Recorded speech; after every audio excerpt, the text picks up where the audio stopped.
Mi nombre es Oralia y soy originaria de Sololá, pero ahora vivo acá en Shela y pues estamos aquí en la asociación Trama Textiles. Mi nombre es Amparo de León, soy presidenta de la asociación y soy de San Martín, Zacatepeques. Y me gusta mucho estar aquí en Trama,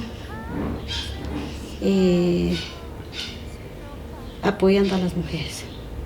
I found Trama Textiles online and I'd read a lot about them, and I thought what I really liked about them was that it was a worker-owned organisation, because I think a lot of the organisations I was kind of researching are very much external actors will kind of come over and implement something that they think is going to work without maybe without kind of having an idea of the history of that place. So that's why I think Trama Textiles is very important, because it was founded by local Mayan women, so it has kind of like a direct initiative to kind of to help these women, and that does a lot of things for Mayans as a culture, and also empowering women, so gender equality, that kind of thing. Trama es una asociación de mujeres, somos 17 grupos de diferentes lugares de Guatemala, y la asociación Trama Textiles surgió por la guerra que pasó en Guatemala hace muchos años, ¿verdad? Entonces muchas mujeres quedaron víctimas de la guerra. Entonces, pues ellas formaron una asociación para poder vender los productos que ellos hacen, porque ellas solo saben el tejido, ¿verdad? Ese es el trabajo que hacemos más que todo. There was a civil war from 1960 to 96, and through that time, Mayan people were basically subordinated and targeted because they were seen as the part of the counterinsurgency to the Guatemalan government. So military kind of went through different techniques to basically eradicate Mayan culture, which obviously in turn was acknowledged as genocide. Yo les quiero contar cómo aprendí a tejer. Gracias a mi suegra, cuando yo llegué, ella me preguntó: Cristina, ¿tú sabes tejer? Yo le digo, no puedo, no sé qué es eso, porque yo trabajé casa en casa. ¿Tú me puedes enseñar? Claro, te voy a enseñar, pero si tú tienes la dicha y la decisión que quieres saber, yo te puedo ayudar. Entonces ella me ayudó y me dijo: mira, Cristi, no te puedo regalar ni un corte ni un perraje, te regalo el mejor trabajo del mundo que te vas a conservar todo el tiempo de tu vida. Me regaló mis palos del tejido, me regaló mi hilo y a trabajar. Y ahora puedo darle un plato de comida a mis hijos. Pues las mujeres, ellas tejían sus huipiles, sus fajas, eso tejían pero no sabían las medidas. Entonces tuve que capacitar a las mujeres para las medidas y terminaciones de los productos, porque ya un producto, ya cuando sale al mercado, tiene que estar de buena calidad, ¿verdad? Entonces toda esa capacitación recibieron ellos al principio sobre las medidas, terminaciones, calidad, qué hilos que ellos utilizan, todo eso ya están capacitados ellos. My name is Sofia DeGrosa. I'm from St. Louis, Missouri originally, but I go to school in Dayton, Ohio. We have a program there, it's a cultural immersion, where you come to Guatemala from 4 to 8 weeks. And I chose to do the 8 weeks because my major is international studies and Spanish. And I wanted to really focus in learning the language, but also getting fully immersed in the culture. Along with Etsy, I've been able to create videos and help write the newsletter. And so I've been able to use my writing skills, but also my interpersonal skills, my intercommunication skills, because I'm learning Spanish while I'm here as well. So I've been able to communicate with Aurelia and Amparo about things to put in the newsletter or with the other volunteers. And so I've been able to incorporate all the things that I've learned at school, but also in my life leading up to this. And so the volunteering has allowed me to use my talents to help other people, not necessarily to help me, but I've also learned a lot more about myself because I've figured out what I'm better at doing and ways that I can incorporate helping other people instead of it being about me. Trama Textiles aims to set a strong statement about the cultural appropriation of the intellectual properties of the different Mayan ethnic groups. Our textiles, our products carry symbols that have been existing for thousands of years, and no one should use these patterns without the permission of its creators, or should make any profit from it without the creator actually benefiting from it. So our weavers, the work they do, the art of weaving, the symbols they create, they have learned from their mothers, and their mothers have learned it from their mothers. So it's something that has been for thousands and thousands of years has been passed on from generation to generation. This is important because it shows that the textiles we sell and the patterns we use, they come from their very origin. And every cent that we make with the sale of these products goes back to the origin. So what we want to do is we want to preserve this beautiful art. We want to preserve the patterns and colors and techniques and keep them in the hands of their original creators. The 8 weeks has really been helpful because I've been able to leave a little part of me in Trama, but also the thing with Trama is it continues to build as it keeps going. So I know that after I leave, I'll still be able to tell people about my experience and say, oh, check this out. This is a great place you can support women, but you can also buy a gift for somebody or send somebody a package or something like that. So it's just, I know I will continue to support Trama in the future because it has meant a lot to me while I've been here, and it's been a big part of my heart here, and I'd be really sad to leave. On the one hand, that we've started to work more on the educational aspect of Trama. So we've started the process of educating about the whole story that comes with the textile, how it is made, what the symbols it carries mean, and how it is integrated into the Mayan culture and how it can serve anyone who buys it. That's one part that I'm very passionate about and very happy that we've started that, to put more emphasis on it, because it has always been here, but we've started the process of really putting more focus on it. And the second part, which is very important for the daily life of the weavers, is that we've managed to find a few more wholesale clients that work with us, that started collaborating with us and making and designing their products with our weavers. That's such a great achievement, because this is what in the end maintains Trama, what gives the women work, what gives them income to maintain their families, and what allows them to keep weaving and maintain the art of weaving. Fortalezas son los voluntarios. Okay. Los voluntarios, ¿verdad? Sí. Porque nosotros solas no pudiéramos hacer nada, como yo lo vuelvo a decir, que nosotros tenemos nuestro trabajo aparte y es aparte, ellos que saben mucho de las computadoras, de toda esa tecnología, ¿verdad? Entonces ellos ya saben de eso, entonces ellos nos ayudan a buscar clientes, a hacernos publicidad. El idioma también. Y el idioma ¿Sabemos también. el inglés?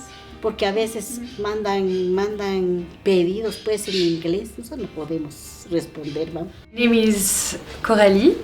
I am from Belgium, from the French-speaking side. I am 26 years old, and I've studied development cooperation. First of all, volunteers play a crucial role in Trama. Because they really make the connection between the international world and Trama and everything that is behind Trama, the weavers and all the villages. And also what is so amazing about the volunteers is that everyone comes from a different country, with a different background, with a different network. So when they, for example, talk about Trama while they are here or when they go back, they spread information to so many different groups, because we have people from France, we have people from England, from the States, from everywhere. So this is like little stones that are put to grow the network of Trama. Mi nombre es Ashlyn Castillo, soy estudiante de diseño de modas en Moore College of Art and Design. Soy de Puerto Rico y escogí Guatemala como mi internado, específicamente Trama Textiles, porque para mí es bien significativo el aspecto cultural en la ropa. Y yo pude ver cómo estas tejedoras cuentan la historia de sus antepasados y de sus vivencias a través de sus tejidos. Yo creo que ese ha sido el mayor reto, poder hacerles entender que su trabajo vale mucho, y también como diseñadora pues entender cuán importante es cada uno de los pasos para una sola pieza de ropa, y aceptar que hay veces que nosotros queremos las cosas muy rápido, pero todo toma tiempo. Lo que es slow fashion. Slow fashion es este movimiento, yo lo veo como un movimiento que nos da la oportunidad a nosotros los diseñadores que entendamos el proceso y podamos de muchas maneras ayudarnos nuestra ecología, pensando en la calidad de producto, en la calidad de ambiente que le estamos dando a las personas que están manufacturando nuestros productos, en la calidad de vida de las personas que están elaborando los productos, y en la cantidad de prendas que estamos elaborando. As a volunteer, you have a whole job. It's like you're studying communication. Well, you will do the communication of Trama for 1 month, 3 months or more. So it's such an opportunity for young people, because they learn so much. And it's not only doing copies or doing some things that are not so important. That is why every volunteer feels so good about working at Trama, because they feel so important and they really feel how much they contribute to Trama. My name is Delphine Keriak. I'm French and I'm 22 years old. I'm a student in textile engineering in the north of France in a school named Ancet. And I decided 1 year ago to take time for myself and begin a sabbatical year to discover the world and find new opportunities about the world of the textile. So I ended here in Trama Textiles because I think Trama Textiles is one of the possible answers to the textile industry's problem. My name is Melinda and I'm here in Chile as an art teacher at a private school here. And I have vacation during the summer, so I'm here volunteering at Trama to get to know different organizations in Chile a little bit better and get to know the culture of Guatemala better as well, so that I can teach it to my students. So right now with Trama, I am working on the social media so that people can know about our products and about what we do at Trama. And so right now I'm creating posts for our Instagram and our Facebook and Pinterest so that people can see our products and see some of the cultural side of our products as well. So I think it's quite easy to see that the main problem of the fashion industry is concerning two scales. So the social scale with all the workers, like mainly in Asia, and also the environmental scale about all the products that are used to make those fabrics and that are very polluting in the water. And I think the problems comes from the industry, but also from the consumers, because the industry is just answering needs, and if the consumer asks more, they will produce more and create a dependence, and that's why we are in kind of bad circle. So as I said, there are lots of possible answers to these problems, and so we tend to call it mainly ethical fashion. Fair trade is something that I think a lot of people don't know enough about. I know a lot of women here personally that do a lot of like textile work. They make different textiles and they weave, and I see how many hours they put into these these works of art and these projects, and it's really sad to see how little they get paid for the work that they put into these things. And I think a lot of buyers can take advantage of these women because they're definitely on the poor side of Guatemala, and so to see how much work they put into it without a fair wage is really sad.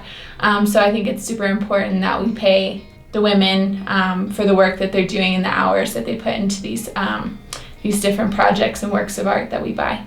For me, ethical fashion, it's transparency, because, for example, an ethics shop can tell you he using only like organic raw materials.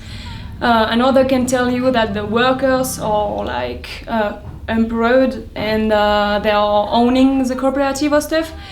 And sometimes it's like some point are dark and you don't really know, and so sometimes one of the points is good but the other one is bad, so it's hard to find something that is perfect. So we have to be realistic, and if the company is like transparent and you take the time to invest in it, you will really see how it is and how is it working. And for me it's a more important, because something it's a bit hard to say that ethical is a lie, but we have to be careful of greenwashing, and sometimes it's only a marketing argument and it's not true. So sometimes it's better to accept to not buy something perfect, but that will be way better than a lie.